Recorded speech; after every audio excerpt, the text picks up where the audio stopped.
Hello and welcome to the second set of lectures. In this set of lectures, first we have encountered open sets of real numbers, and lecture 2.2 will encounter closed sets of real number. So first we define limit point. A number, real number xi is called a limit point of a set S of real numbers if for every positive number epsilon there exists a member x in S with x not equal to xi such that modulus of xi minus x is less than epsilon. So in other words, xi is a limit point of S if every neighborhood of xi you will always find some element of S. Remember or notice that xi may not be an element of S. If xi is a limit point of S, xi is always crowded by elements of S. In other words, in every neighborhood of xi, you'll find infinitely many points of S. If we relax the condition that x is not equal to xi, then xi is called the closure point of S. Thus, xi is a closure point of S if for epsilon positive there exists a number x in S such that xi minus x mod is less than epsilon. So how does it make any difference if we allow x to be equal to xi? So a closure point may be crowded by elements of S or may not be. It may sit alone because in that case the neighborhood of xi you'll only find xi, and since x can be equal to xi, in this definition you can take x equals to xi.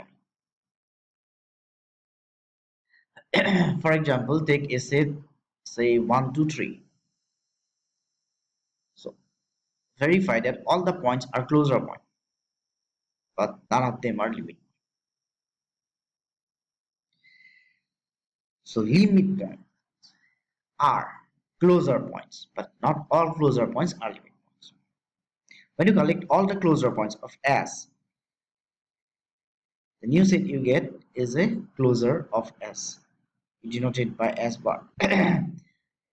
Since we are denoting with a new notation, obviously we get a different set from the original set S. How does this to relate? So relation is S is a subset of S bar, where S bar is nothing but S union DS, where DS is a set of all limit points. Clearly, every element of the set S is a closure point and S is a subset of S bar. Verify all the statements. And next, again I am saying clearly, but you have to verify all the time. Clearly, all the limit points are again closure points, and DS is a subset of S bar. There's nothing else. You can verify that S bar consists of S union DS. And remember that limit points may or may not be a part of the set. Now come to the closed set. A set F is said to be closed if F equals to F bar. What does that mean? We know that a set contains all its uh, I'm not saying all its closure points. A set if x belongs to F, so any element of a set is a closure point. But if a set contains all its limit points, then the set is said to be closed. What do I mean by F equals F bar? So if I say that this S bar is F, I want to show that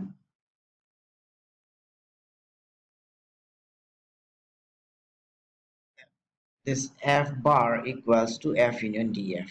So in this case, if I want to show that S is a closed set, we want to show that S bar equals to S. This is possible if DS is a subset of S. That means all the limit points are inside the set. So this definition is equivalent So the definition that is said f is said to be closed if it contains all the limit points. Well, trivial examples are empty set, nothing to be proved. R is again a closed set. Try to verify. All the points are in fact all limit points. Closed intervals are closed sets. Previously, we have seen that open intervals are open sets. Similarly, closed intervals are closed sets. Verify all the statements. I'm repeating it once more. Finite sets are closed. Well, why? If finite sets, that means, as I have given you an example of set, say 1, 2, 3, 1, 2, 3, 4, or something like that. These are finite sets. Or if you think of any set which is finite, you can obviously come to the conclusion if the sets are subsets of R, then any two points have certain distance. So in other words, points are sitting isolated and all the points are closer points and there is no limit point. Since there is no limit point, that means the set trivially contains all its limit point, hence closed.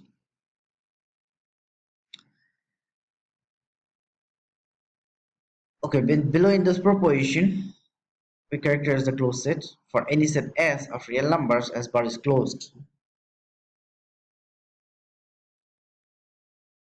Well, we have already seen F is closed if F equals to F bar. That's the definition. So clearly F bar is closed. So, well, try to prove it that for any set S of real numbers S bar is closed. We have already argued about that. Union of two closed sets is closed. Intersection of arbitrary family of closed sets is closed. We can try to prove this statement or wait for the next proposition, then it will be easy for us to prove the statement 2 and 3. You can try to prove this statement by definition also. It will be a very good exercise. Well, but this proposition say F is closed if and only if F complement is open. The moment we know that F is closed if and only if F complement is open, then we can go back to the previous proposition which says that union of two closed sets is closed. So union of two closed sets is nothing but a complement of intersection of the complement of set. If F1, F2 are closed set, F1 union F2 can be written as complement of F1 complement intersection F2 complement. F1, F2 closed, F1 complement, F2 complement open. That means their intersection is open. Complement of open set is closed and has proved. Similarly, you can prove third statement. Okay, coming back to this proposition that F is closed if and only if F complement is open. To prove F is either empty or whole of R, then obviously result is true. Therefore, I assume that F is non-trivial. Non-empty, not equals to R is a proper subset. F is closed and let us try which X belongs to F complement. Then X does not belong to F. F being closed, X is not a closure point of F by definition. So there is a positive number epsilon such that for no member Y in F we can have mod of X minus Y is less than the epsilon because it's not a closure. In other words, if Y is a real number with this, Y does not belong to F, that means Y belongs to F complement. This proves that F complement is open. Because for X belonging to F complement, what we have shown that any point Y sitting close to X also in F complement. Conversely, let us assume F complement is open and X is the point of F complement. Now, since F complement is open, given epsilon positive, we find a real number Y sitting close to X, that is mod of X minus Y is less than epsilon, is in F complement. In other words, there is a positive number epsilon such that no point in F we have this implies that X is not a closure point. That means if X is not in F complement F, then X is not a closure point. That means all the points of F are in it, and hence F bar is subset of F. But we know the other way around. F is always a subset of F bar or F closure.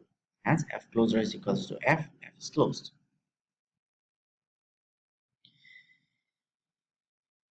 Well, an open cover script O for a set F is a collection of open sets whose union contains F.